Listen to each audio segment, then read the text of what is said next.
Well, hey there. So today I was going to talk about something that's been on my mind lately, and that's the sensationalizing of the news.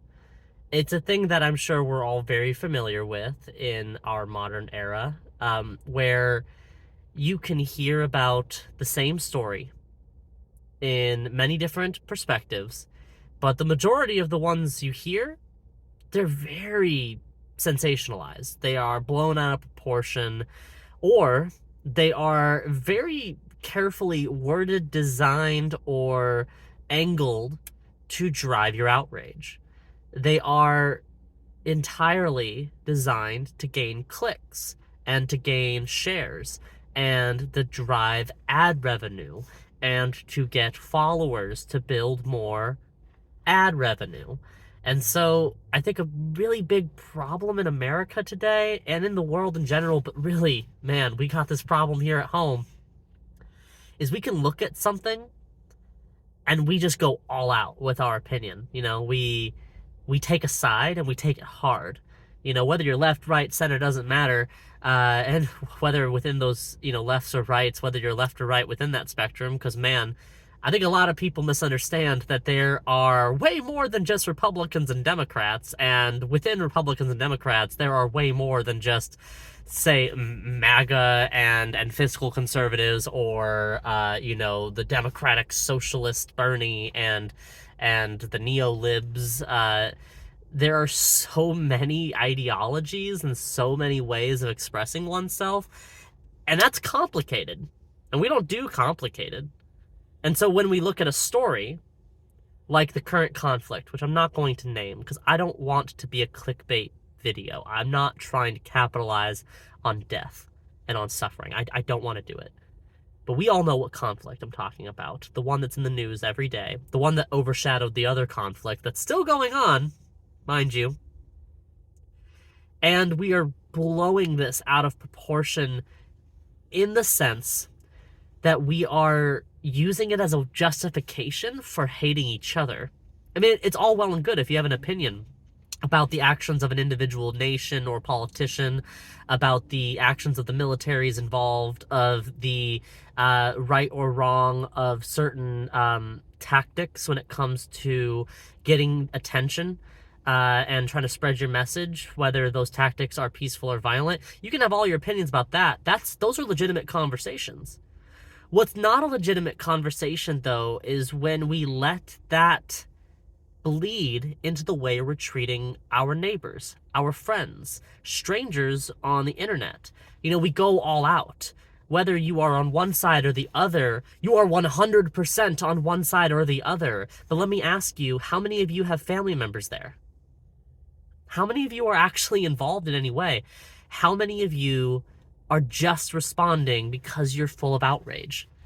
And I think that's a huge part of the problem. Is it's important to get angry about the things that matter, and it's important to let that anger drive action, but positive action, democratic, mobilizing, protesting, sure. Hatred? Maybe not. Because how does that solve anything? How does me using a blanket term like this group of people are responsible for all the world's woes? Or that, well, they had it coming because they let these people live among them. Or using this argument to attack our friends and family on either end of the spectrum, it doesn't help. It just hurts, and it drives defensiveness. So the point you're trying to make is entirely lost because you've pushed them away from rationally being able to engage with what you're trying to say, because now all they're hearing is an attack, and they're going to get defensive. It's a natural response. Humans don't like being attacked. We don't like having our ideologies being challenged in a way where we just are told we're wrong and we're bad for being wrong. Instead, we could try to actually build a dialogue.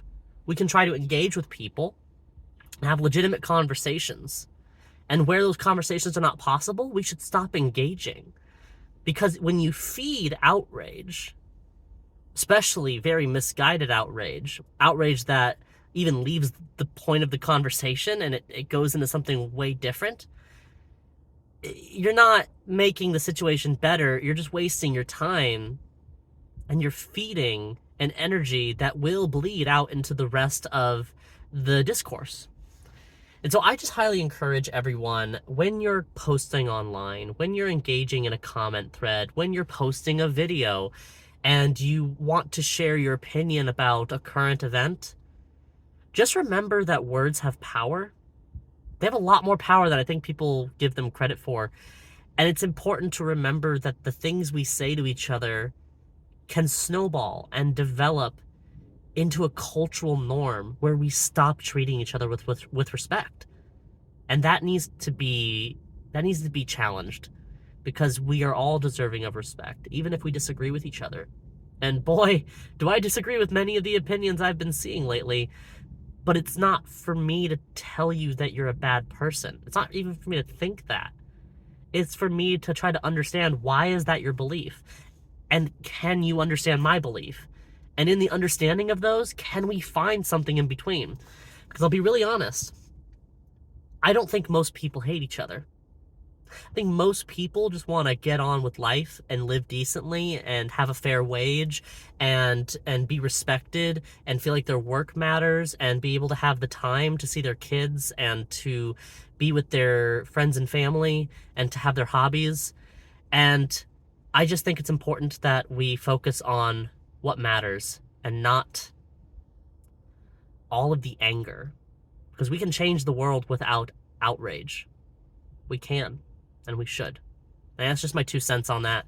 I didn't want to get too detailed because I'm not trying to make this a huge political thing. I just want decency.